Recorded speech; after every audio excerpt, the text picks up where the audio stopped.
you're gonna see the wheel spin just a little bit. That's perfect right there. You see the wheel spin and then you see it stop, right? So what's happening there is, because all four wheels are monitored, we can see the wheel speed of each wheel. The vehicle knows almost instantly when this wheel loses traction because it's spinning faster than the other wheels. So the second this one starts spinning faster, we're gonna apply the brakes to it. If we hold this wheel with the brakes, that creates another path of least resistance, which is the opposite side, and that tire has grip. So we're transferring power from a wheel that has no grip to a wheel that does have grip by squeezing the brakes on the wheel. And as we drive forward, straighten out just a little bit. Yeah, right there, just real slow, just drive forward. You'll see the wheel spin and then stop. A little more.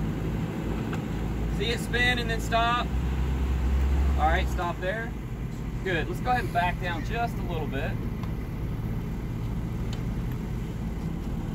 Right there, now straighten the wheels out. To the left. Yeah, and just drive forward real slow. Yep, keep going. A little to the right now. And stop there. Yeah, that's a grip bait. That's crazy. So, you can see for the tire that doesn't have any grip at all, if it was an open differential, the power would just leak out of that one and go all the way to the outside. Now, is that system proactive or reactive? Reactive, right? It has to react to a wheel slip before it can do something. In the back of the car, we have a locking differential. The beauty of a locking differential is when we lock that, both wheels always spin at the same speed. That's more proactive.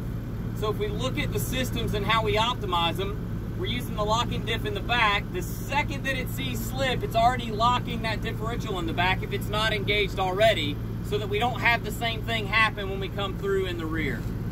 And in certain circumstances, we choose to turn that locking diff more fully engaged. So when we start talking about our terrain response and how we want to think about that, we could leave it in normal mode, we could leave it in auto all the time. Would it get through this? Yeah, absolutely, but it would have to react to the terrain before it made a decision about what to do. But if I look out the window and I see mud and ruts or rocks, and I tell the car that I'm going through the rocks, it proactively turns those systems on and helps me get through them. So auto mode is awesome, but being proactive and selecting the mode you want gets the vehicle the knowledge of what you're about to drive through, which makes it more efficient as it goes. Cool?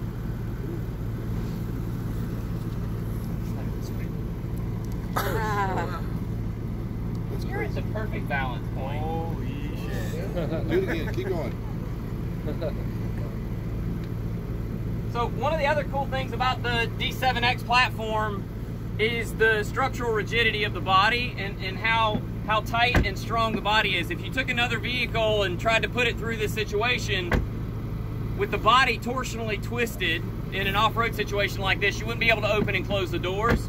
But this platform is so rigid and strong, and it's got the steel subframes that couple to that make it even stronger, that when you're in a situation like this, you can still open and close all the doors, which is super impressive. That's great for off-road. What does that mean for the customer on-road? Safety. Yeah, it's stronger, it's safer. Being more structurally rigid also means that over time, it's gonna have less squeaks and rattles. It's gonna have less of a propensity to break down over time. It'll maintain this integrity for the life of the vehicle. We got just over 2,000 miles on these vehicles now.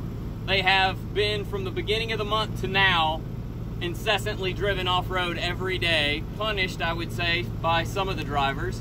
And the reality is there are no more squeaks or rattles than they had on day one because they're built this way. So that's a testament to our desire to create that breadth of capability and make sure the vehicles are as solid as they can be. Cool? Cool. All right, hang out here for a minute. All right. When they move, you can move. All right.